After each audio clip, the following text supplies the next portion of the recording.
Thank you very much, Courtney. I was a different kind of minister. Actually, generous introductions like that remind me of something General Eisenhower said that's like chewing gum. You can taste it for a minute or two, but for heaven's sake, don't swallow it. Or actually, like the small boy who fell head first into a barrel of molasses. And when they pulled him out, he licked some of the molasses from his face and said, "Lord, make my tongue adequate to this occasion." Well, actually, I have the advantage that Courtney told me what I should say today and what I shouldn't say, and that's a big help. But he also said that towards the end of my speech, I could say what I wanted to say. So I'm going to take him up on that invitation when I get towards the back side of it. A bit of a throat problem, so I hope I'll be able to get around that. I'd like to start with a story that I find kind of interesting, and you might, which is about perspective. Sherlock Holmes and Dr. Watson went on a camping trip. After a good meal and a bottle of wine, they lay down for the night and went to sleep.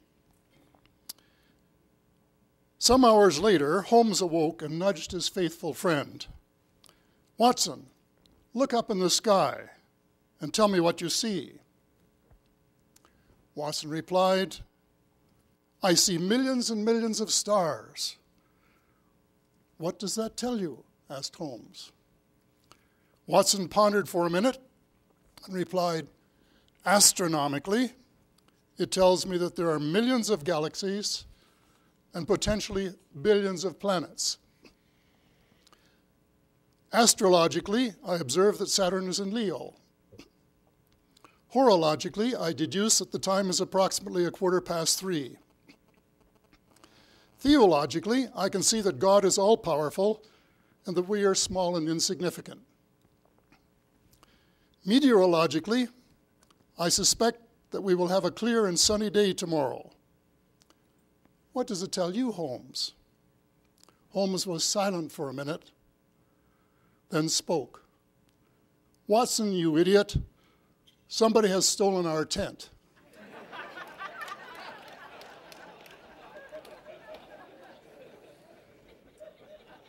So when you're talking about these things, you can have quite different perceptions depending on your worldview.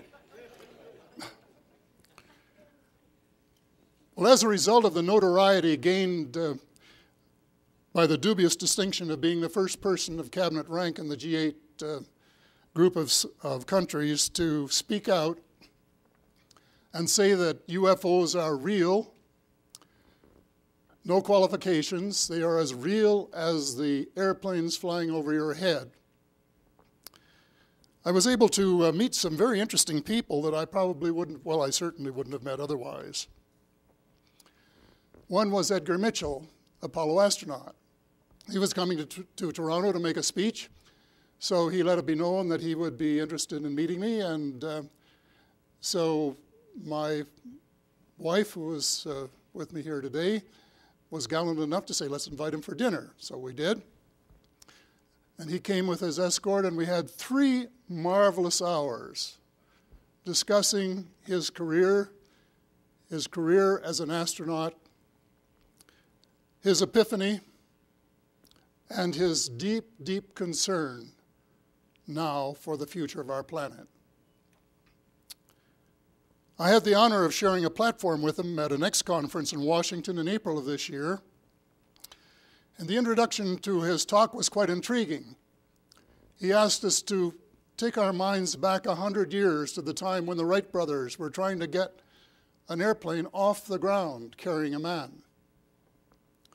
And then planes were developed larger and larger. We got to the Douglas DC-3, which was the queen of the skies and sort of the ultimate in air travel. And then faster and bigger planes, turboprops, jet planes, supersonic planes, and finally putting people on the moon. All in the space of less than 1 century. So have you ever thought ahead, because this is only the beginning, have you ever thought what it will be like 100 years from now, or even 1,000 years from now, assuming, of course, that in the meantime we don't make the planet uninhabitable, which is our current flight path.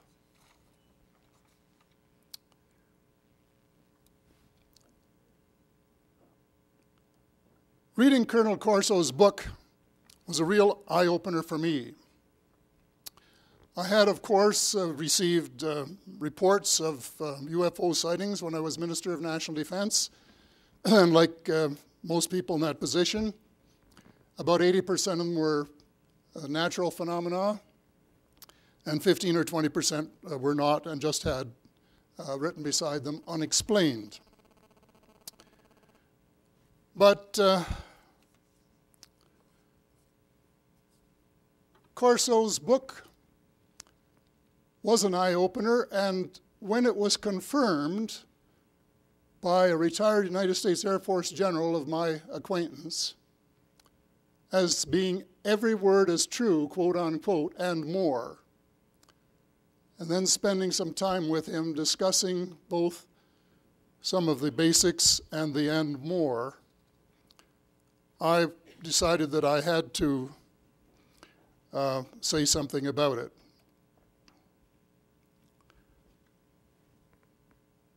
In government, I was just too busy. I was responsible, as some of you may know, for unifying the Royal Canadian Navy, the Royal Canadian Air Force, and the Canadian Army into a single armed force for Canada. And if you don't think that's a tough, tense job, I recommend you try and get the job as Secretary of Defense in Washington and try unifying the U.S. Army, Navy, and Air Force, and I wish you luck. But by the time I got out of that job, I was, as Courtney said, neither convinced, I neither believed nor disbelieved. I just didn't know, and I was far too busy to worry about it, frankly. But then after I read Corso's book, and my general friend confirmed it,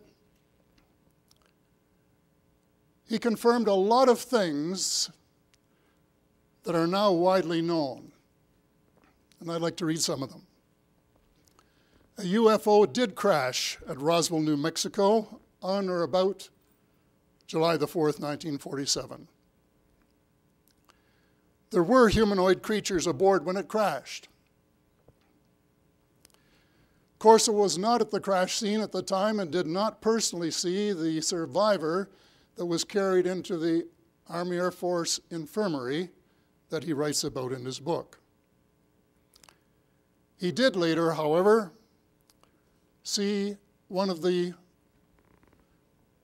cadavers being transported, presumably for autopsy. The colonel's personal involvement really began more than a decade later, when he was posted to the Pentagon and his boss, the Lieutenant General Arthur Trudeau, gave him the foreign technology desk and turned over the top secret Roswell files and a file of wreckage, a cabinet of wreckage which had been collected from the crash site in New Mexico. And Trudeau asked him to make a list of those areas where he thought something might be developed which would be of use to the United States Army. So he did. And the list as it developed included the following: image intensifiers, which ultimately became night vision. And I had the privilege of attending one of the first demonstrations, although I didn't know at the time where the technology had come from. Fiber optics, which have revolutionized telecommunications worldwide. Super tenacity fibers,